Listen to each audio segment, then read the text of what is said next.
Selamat sore teman-teman yang nanti melihat atau mendengar rekaman yang berikutnya, rekaman dari kali ini. Saya mengambil judul Malpraktek Gereja Ibadah Karismatik. Kita akan menyoroti ibadah karismatik ini sebenarnya alkitabiah atau enggak.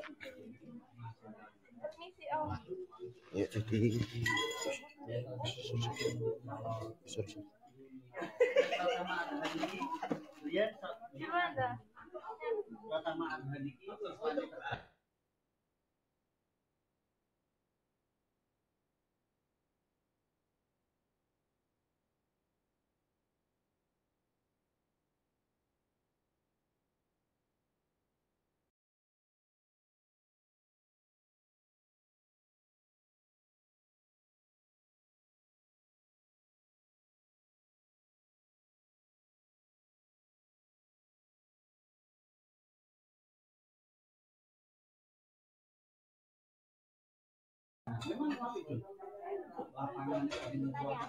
ya, pengertian ibadah adalah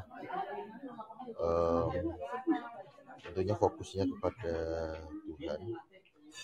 Ibadah dalam arti yang kita sudah ketahui dan sepakati bersama, ya. Jadi ibadah tentunya punya makna yang terutama untuk yang disembah. Jadi Allah fokus utamanya tentu yang disembah. Dan yang kedua, di dalam ibadah ini beberapa yang akan saya sorot di dalam prakteknya itu belum bisa membedakan antara yang profesional atau yang pelayanan, ya. Jadi kadangkala profesional dengan alasan profesional, kemudian kaitannya yang paling dekat dengan profesional adalah perform. Ini yang jadi tuntutan menggantikan apa yang penting dalam ibadah. Nah, kalau dalam ibadah itu yang penting adalah tentunya kehadiran Tuhan sendiri, tentunya fokusnya kepada Tuhan sendiri. Tapi seringkali kita lupa apakah Tuhan disukakan, ya, apakah Tuhan disenangkan dengan apa yang kita lakukan. Contohnya ketika kita menjadi worship leader segala, ya, seringkali kita mencermati ketika sebuah lagu menjadi tren, maka semua gereja menyanyikannya.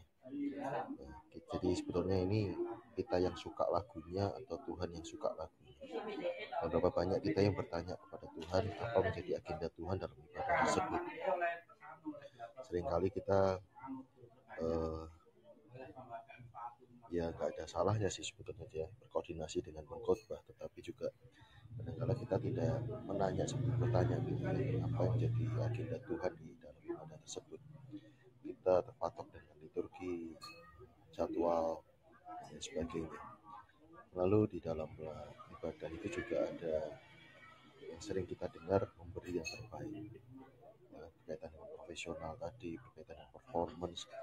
Seringkali kita menegur orang yang melayani slide-nya terlambat sekian detik, sepersekian detik, atau mungkin salah kunci, ya, dan sebagainya, menjadi hubungannya rusak gitu, ya. Orang nggak mau belajar juga bagaimana memberi feedback dan bagaimana menerima feedback, misalkan bagaimana berkomunikasi dengan baik, sehingga hal ini kemudian menjadikan kita tidak fokus lagi, menjadikan kita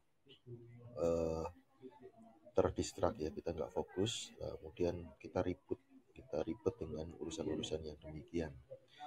Nah, kita tidak pernah mengejar betul-betul dengan sungguh-sungguh membayar harganya bagaimana kehadiran Tuhan, bagaimana manifestasi karunia dinyatakan, ya. Tapi kita lebih ribut dengan ibadah, ya, suasananya nyaman, AC, musik, ya, investasi kita sedemikian rupa untuk pendengaran kita, untuk kenyamanan kita, untuk suasana ini.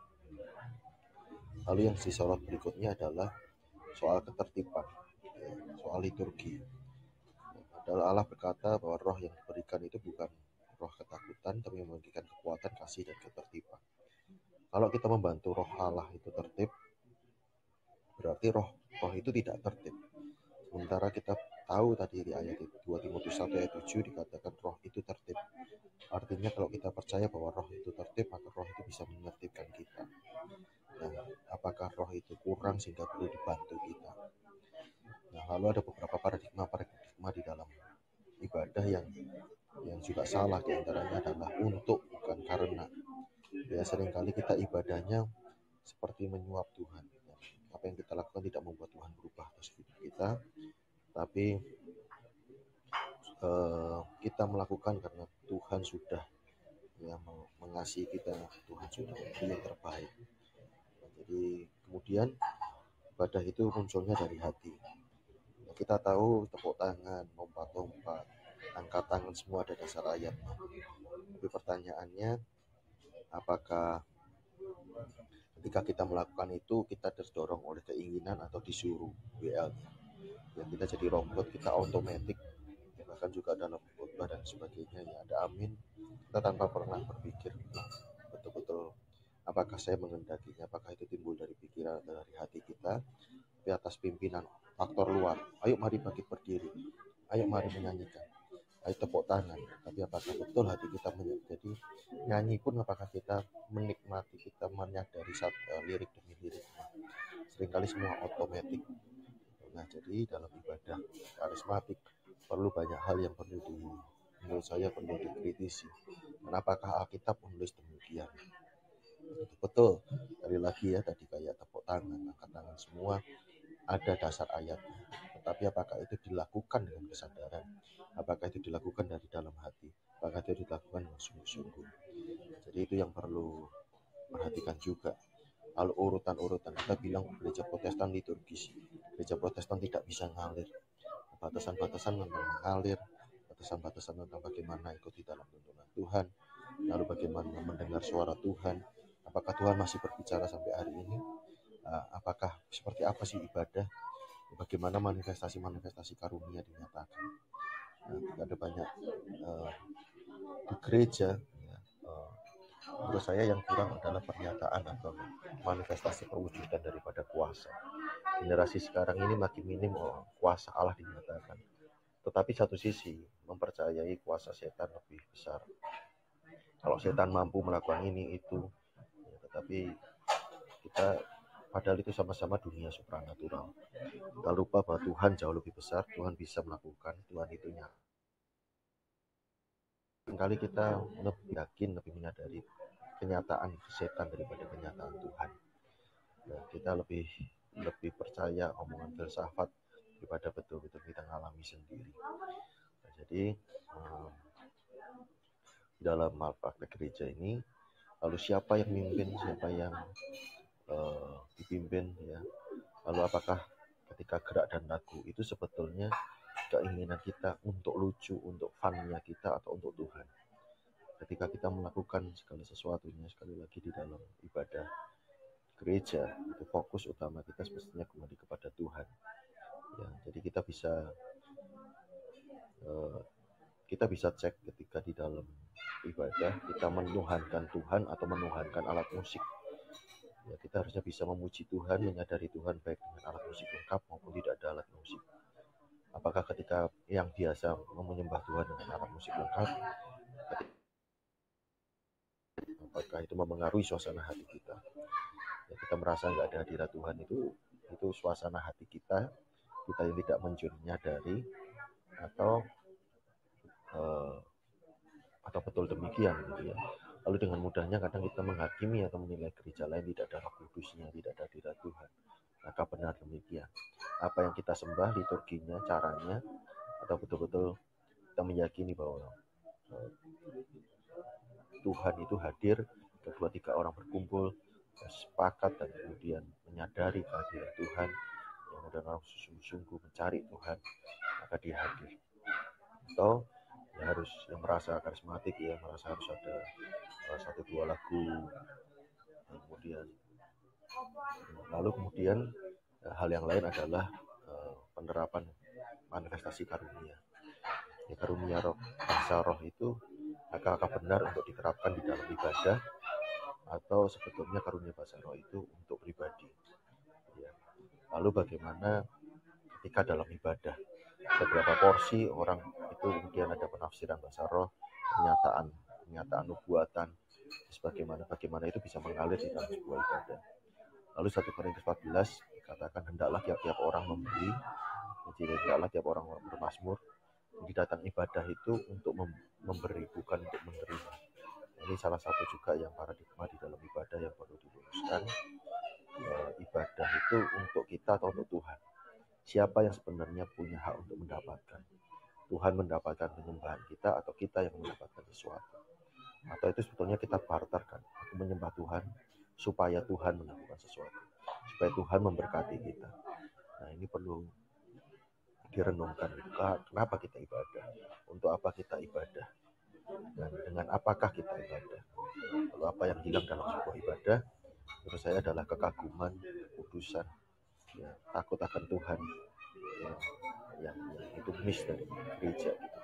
Makanya nggak heran dengan di Graham berkata, mungkin kalau gereja hari-hari ini ditarik Roh Kudusnya pun nggak menyadari.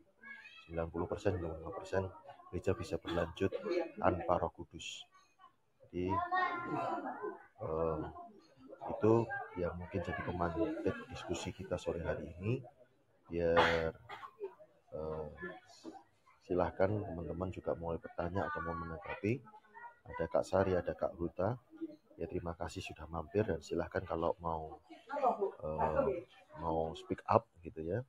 Silahkan, saya udah invite untuk speak up. Kalau ada pertanyaan atau tanggapan atau mungkin pernyataan atau pertanyaan, silahkan.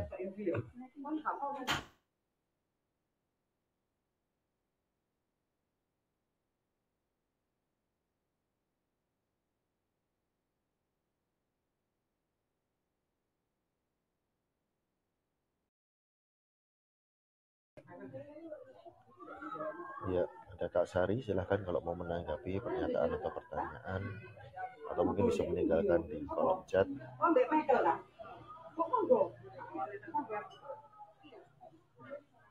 Memang di kali ini kita menyoroti lebih ke soal ibadah karismatik, ya, bagaimana penerapannya, bagaimana mengimplementasikan selaras dengan Alkitab. Nah, kemarin sudah dibuka ya, bagaimana bentuk gereja. Jadi suruh siapa untuk gereja itu dalam jumlah besar, satu ruangan ribuan, ratusan, hingga tentu perlunya pengelolaan performa yang berbeda, membutuhkan panggung, membutuhkan stage, membutuhkan speaker yang lebih kencang, beda dengan 15, 10. Dan ketika penyembahan dilakukan dengan kelompok kecil, maka ada otentik, keaslian, ya, nggak ada kepalsuan. Orang menyembah dengan apa adanya dalam roh dan kebenaran. Seringkali kita kaitkan dengan rohnya itu bahasa roh, tapi rohnya itu rohnya dalam huruf kecil. Dan kebenaran, siapa kita di hadapan Tuhan, dan roh ya kita menyembah Tuhan apa adanya, ya, tanpa ada kepalsuan. Ketika ada performan, ada di panggung, kita cenderung untuk punya potensi palsu. Kita penampilannya jadi penting. Tapi ketika 10-15 orang, itu jauh lebih dari sini, lebih terbuka, ada trust di situ, ada kepercayaan di situ, ada secure, orang aman di situ, orang bisa mengakui dan dijagai dan diterima, ya, nggak jadi bahan gosip, nggak jadi bahan gibah, yaitu gereja rahasia umum, tapi betul-betul dijagai juga ketika orang mulai curhat atau orang ditegur Tuhan, orang bertobat. Nah, yang gereja kadang jadi sering membuat hamba Tuhan jatuh. Kadang-kadang ketika ada orang bertobat, ketika kan dia udah pelayanan, kok dia bisa maju? Kenapa dia ada pelayanan? Kenapa dia didoakan? Kenapa dia ada pelayanan? Kenapa dia bertobat? Sering kali kita punya state yang kalau dia sudah di level itu, maka dia tidak boleh salah, dia tidak boleh jatuh, maka dia harus selalu kuat. Dia membuat juga jebakan-jebakan pada hamba Tuhan, sehingga hamba Tuhan itu jatuh. Karena kita juga menuntut mereka sempurna dan permanen. Kesempurnaan itu yang perlu dipikirkan tentang gereja. Apakah apa yang dilakukan gereja hari ini itu juga aman, sehat enggak gitu. Silakan juga buat Asari yang menanggapi atau mau bertanya, silakan.